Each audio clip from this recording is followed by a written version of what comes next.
JBC జేజేబీసీ బీసీల ఉద్యమంలో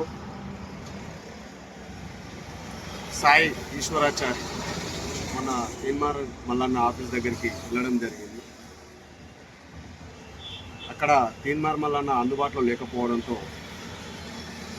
కలత చెందిన సాయి ఈశ్వరాచారి బయటికి వచ్చి తన ఒంటిపై పెట్రోల్ పోసుకొని నిప్పంటించుకొని గాంధీ ఆసుపత్రిలో చికిత్స పొందుతూ నిన్న మరణించడం జరిగింది.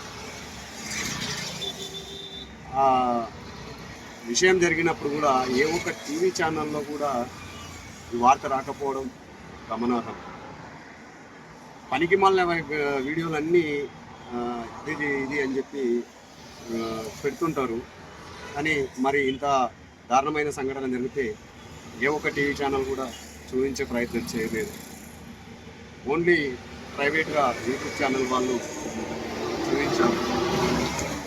బీసీ బిడ్డలారా, బీసీ అన్నలారా, బీసీ తమ్ముళ్ళారా, ఇప్పటికైనా మేల్కొని బీసీలకు జరుగుతున్న అన్యాయం పట్ల ప్రతి ఒక్కరూ ముందుకొచ్చి ఈ ప్రభుత్వం చేస్తున్న కుట్రను భగ్నం చేసి మనం నిలదొక్కుని మనం ఒక తాటిపై నిలబడాలి.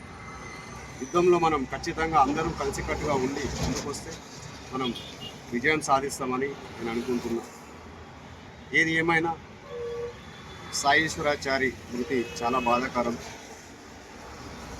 చాలా బాధాకరం. జోహార్ సాయి ఈశ్వరాచారి, జోహార్ జోహార్.